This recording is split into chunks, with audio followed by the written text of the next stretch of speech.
Hey again, guys. The last video, I didn't really talk much about, I did talk about, my experiences, but it was more of my opinions. So, I'm just gonna kind of, say a bunch of stuff, and you can think whatever you want about me. It's cool with me, bro. Okay, so, 7th grade. And this is all, this is just my memories of this. Like, anybody can think whatever they want. They can say whatever. I don't care. If you want to say something, I'm not trying to be judgmental. I'm just saying everything that happened to me so that I can remember. So, here we go. Okay, so 7th grade, there's a lot of stuff. Well,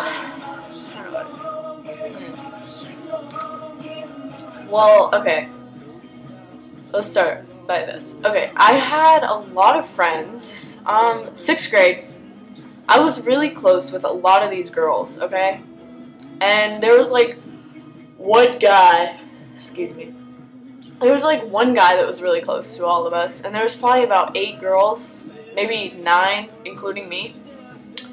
Okay, so, we were all really close in 6th grade.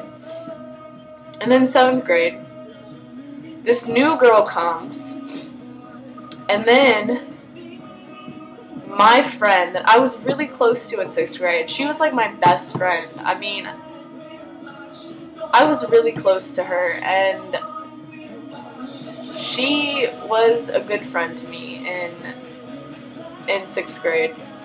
But then 7th grade came, and things really started to take a turn for the worst. Every day, there was something that happened. People would just gang up on me and make me feel really bad about myself.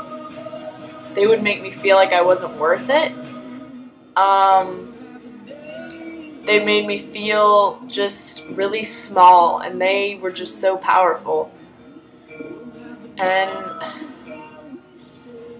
sometimes it really hurts me still to this day that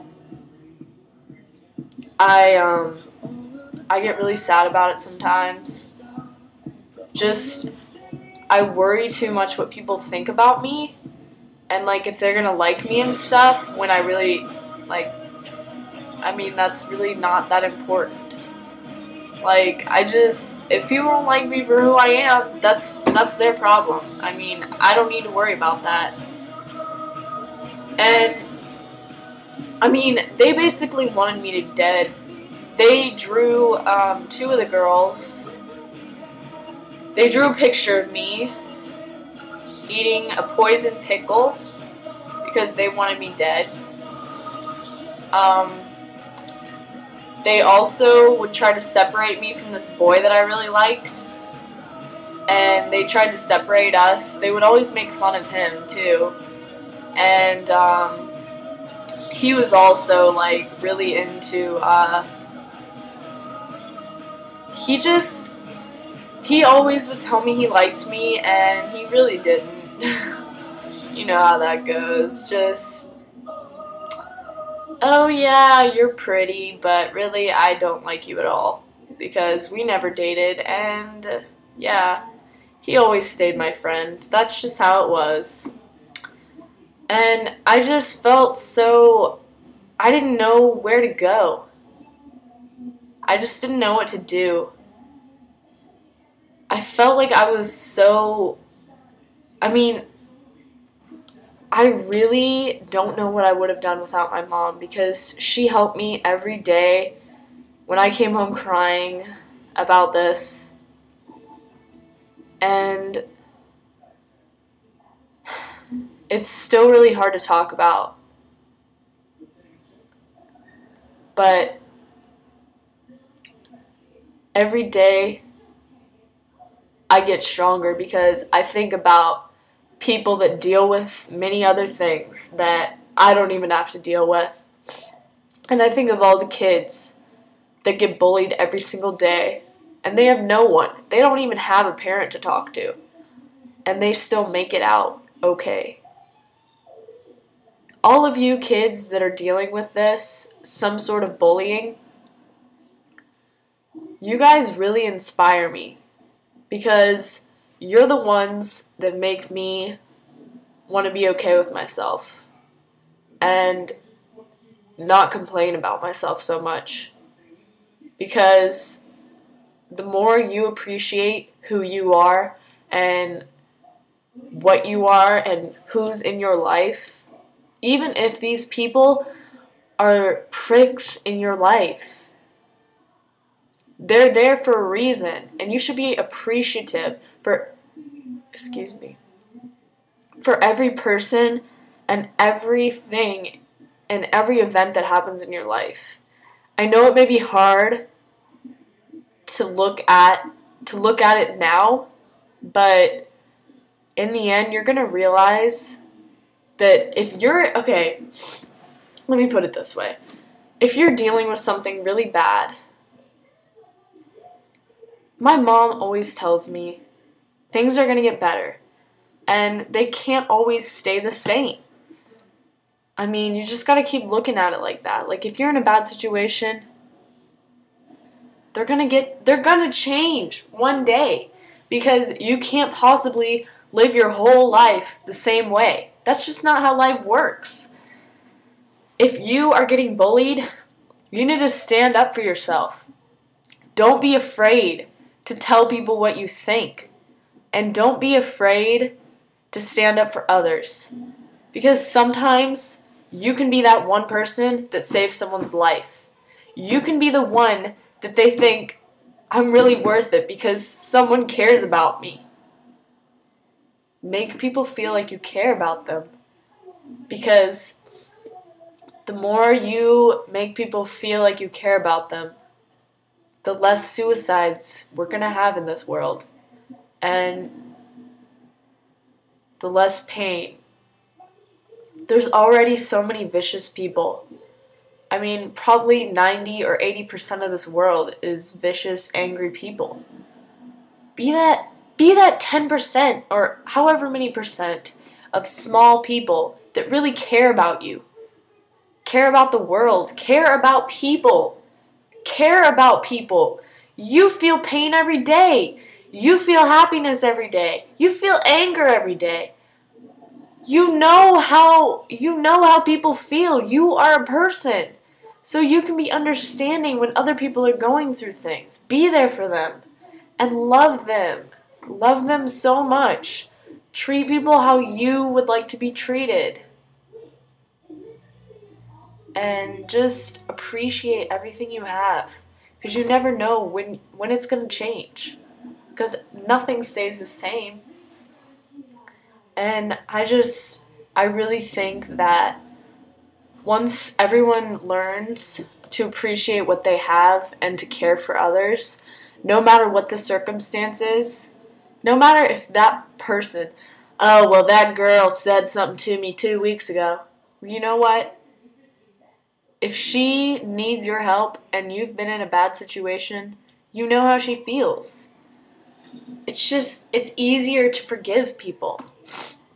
I mean, one of the girls that bullied me, I had a really eye-opening experience with her because I really don't like having issues with people. I just want to have as much peace in my life as possible. I don't like having anger towards others. I don't like looking at people and saying, oh my God, I wish they would just go away. I freaking hate them. But you just have to get past yourself. I was selfish. I was really selfish because no matter how much pain someone causes to you, you don't have to break. You can choose to be strong and you can choose to be happy no matter how much someone else tries to break your life. And that's what I learned out of that situation. I learned that sometimes it doesn't matter what other people do to you. It's what you choose to do to yourself. And so I tried to talk to this girl. We run track together, and I had tried to talk to her before, and I just came up to her. I was so scared to talk to her. I was so terrified of this girl. She made me feel really scared. And I tried to talk to her, and I was like, I really just want to say I'm sorry. But that didn't really work the first time. So I tried to talk to her another time. I went to my other friend's house, and I knew she was over there because I saw her bike outside. So I went over there, and I was like, can I talk to her? And so she was really kind of like, okay, because we had never talked, really, and we never really healed our issues before.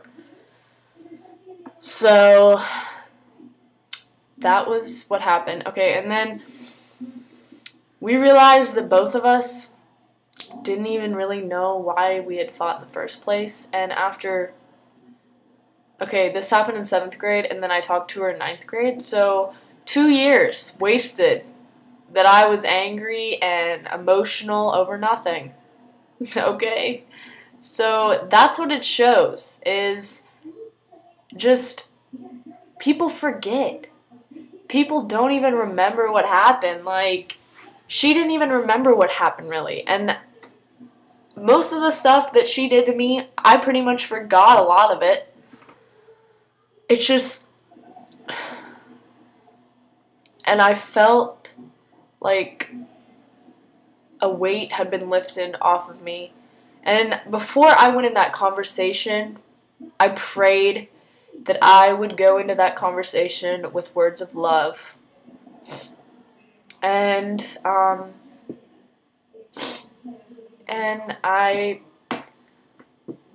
went in there, and that was one of the best conversations I could have possibly had, because it was just really powerful to know that this girl that I was once so afraid of, and we just didn't like each other, that we could heal every problem we ever had, and it would be like it wasn't even there anymore. And it just shows that everyone's human, and no matter what someone may do to you, they really do have a heart. And if you just reach out and try your best to be the best person that you can possibly be, and be the sweetest, most authentic, most beautiful person that you can possibly be, that person's going to come around, because that's what people are attracted to. Thank you.